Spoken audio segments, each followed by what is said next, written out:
आदाब दोस्तों, मैं आपके साथ जफर सिद्दीकी, आप देख रहे हैं टाइम्स एक्सप्रेस। दोस्तों, जिस तरीके से ईरान और इजराइल के बीच जो युद्ध चल रहा था, जिसमें पिछले दिनों सीज फायर हुआ था, लेकिन सीज फायर तो हुआ, लेकिन अब सीज फायर टूटता हुआ नहीं नजर आ रहा है, यानी कि खत्म हो चुका है। किसी भी वक्त कुछ ही घंटों में जो है युद्ध दोबारा शुरू हो सकता है। अब आप ये सोच रहे होंगे मैं युद्ध की बात क्यों कर रहा हूं, क्योंकि युद्ध से तो हमेशा नुकसान हुआ है। लेकिन ईरान ने जिस तरीके से जब सीज फायर की बात हुई थी, तो ईरान ने ये कहा था कि अगर कोई भी किसी तरीके से हम पर हमला करेगा तो हम फिर रुकने वाले नहीं है। आखिर वही हुआ, यानी कि ईरान की राजधानी तेहरान पर जो है वो हमला कर दिया गया इजराइल की तरफ से। हमला जो किया गया उसकी तस्वीर जो आई है वो देखकर आप भी कहीं ना कहीं हैरान रह जाएंगे। आइए पहले इस वीडियो को देख लेते हैं, जो ईरान की राजधानी तेहरान पर जो है इजराइल के द्वारा हमला किया गया है।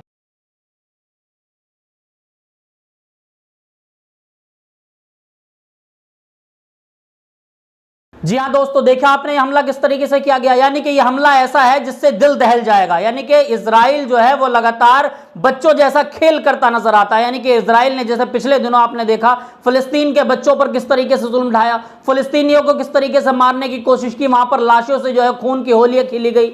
लेकिन उसको कहीं ना कहीं टक्कर देने के लिए जो है वो कहते हैं ना कि ऊपर वाले की लाठी में आवाज नहीं होती, तो कहीं ना कहीं ऊपर वाले ने जो है यहां पर ईरान को खड़ा किया और मजबूती से ईरान जो है इसका जवाब दे रहा था। ईरान ने इस तरीके से जवाब दिया कि इनके जितने बड़े लीडर हैं, यानी कि इजराइल के जितने बड़े लीडर थे, उन तमाम को बंकर पर रहने पर मजबूर कर दिया गया।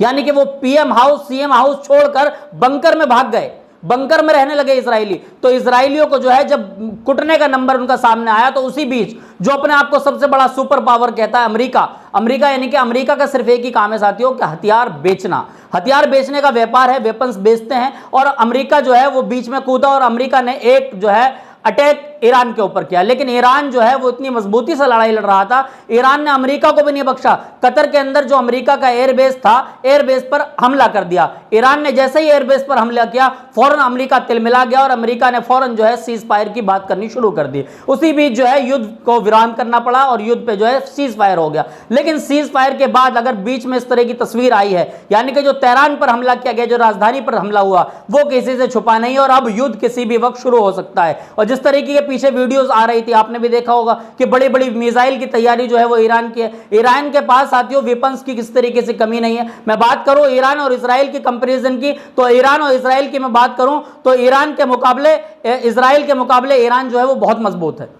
ईरान जो है वो हर तरीके से मजबूत है, यानी कि उनके पास मिसाइल है, उनके पास जो है रॉकेट्स है, तमाम तरह के उनके पास जो हथियार है वो कहीं ना कहीं इजराइल को शिकस्त दे सकते हैं। और मैं बात करूं कि इजराइल को अगर मारने के लिए, इजराइल को खत्म करने के लिए अगर ईरान अपने तमाम वेपन्स का, अपने तमाम रॉकेट्स का, अपना तमाम फाइटर जेट्स का अगर इस्तेमाल करने पर उतर आए, तो मैं समझ सकता हूं कि 65% ही यूज कर पाएगा, यानी कि 65% ही उसके वेपन्स खत्म होंगे और उसी बीच जो है इजराइल नक्शे से खत्म कर दिया जाएगा, यानी कि इजराइल मिट जाएगा। तो इजराइल अपने आप को किस तरीके से बचा सकता है? क्या इजराइल को ये बातें समझ में नहीं आ रही है कि इजराइल ने अचानक जो है, जब सीज फायर हो चुका था, युद्ध रुक चुका था, उसके बाद जो है उसने तेहरान पर हमला किया। आखिर क्या चाहता है इजराइल? क्या इजराइल युद्ध को फिर दोबारा जो है वो आग देने की कोशिश कर रहा है? इजराइल अगर ऐसा चाहता है तो क्या फिर दोबारा सीज फायर होगा या नहीं होगा? जिस तरीके से तमाम लोग ये कह रहे थे कि युद्ध रुक जाना चाहिए, युद्ध आखिर कैसे रुकेगा? जिस तरीके से आपने पिछले दिनों देखा, जब युद्ध चल रहा था, उसी बीच क्या हुआ कि सैटेलाइट जो है वो हैक कर लिया, यानी कि ईरान ने युद्ध के बीच में इजराइल के सैटेलाइट को हैक किया। सैटेलाइट हैक किया साथियों, आज तक भी सैटेलाइट काम नहीं कर पा रही है, यानी कि उनके तमाम जो है नेटवर्क सिस्टम उसको हैक कर लिया। ईरान के पास जो सिस्टम्स है वो बहुत ही ये कह सकते हैं कि बहुत बड़े लेवल के सिस्टम है। उन्होंने जो है इजराइल के पूरे सिस्टम को हैक कर लिया, वहां पर जो है उनके तमाम नेटवर्क से उनको दूर कर दिया गया। यहां तक कि जो है वहां के लोग सड़कों पर उतरे। आपने पिछले दिनों देखा होगा इजराइल के लोगों को सड़क पर उतर के वो नारे लगा रहे थे, माफी माफी, यानी कि हमें माफ कर दो। सोचिए कि जहां के निवासी, जहां के देशवासी जो है सड़कों पर उतर के माफी माफी के नारे लगा रहे हों, उसके बाद भी इजराइल को समझ में नहीं आ रहा। क्या वो अपने ही लोगों को आग में झोंकना चाहता है? क्या नेतन्याहू को शर्म नहीं है? नेतन्याहू को अगर जरा पर भी शर्म होती तो क्या वो अपने लोगों के लिए इस तरीके से ना करता? क्या जब उनके लोग सड़क पर उतर के माफी मांग रहे हैं तो आखिर नेतन्याहू को समझ में क्यों नहीं आता? सवाल इस बात का है कि क्या ईरान कमजोर नहीं है? ईरान के जो सुप्रीम लीडर है आयतुल्लाह अली खोमैनी, उन्होंने पहले ही कह दिया कि हम किसी तरीके से जो समझौता नहीं करेंगे, अगर हमारे ऊपर अटैक हुआ तो हम खामोश नहीं बैठेंगे। खमैनी ने साफ कह दिया था पहले ही कि सीज फायर भले ही हो रहा है, लेकिन हम अपने तरीके से तैयार है, हम जंग में जीत हमें हासिल हुई है। आयतुल्लाह खमैनी का ये बयान आया था, आयतुल्लाह खमैनी का, उन्होंने साफ कहा था कि हमें इस जंग में जीत हासिल हुई है, हमें फतेह हासिल हुई है, हम किसी तरीके से ना डर रहे हैं और ना डरेंगे।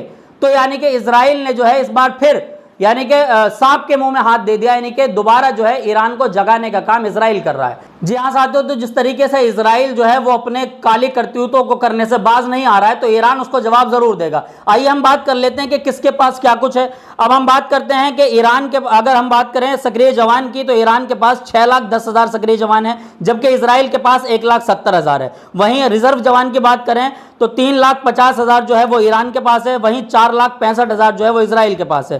पैरामिलिट्री जवान की बात करें तो 2,20,000 जो है वो ईरान के पास है, और वहीं अगर हम इजराइल की बात करें तो 35,000 इजराइल के पास है।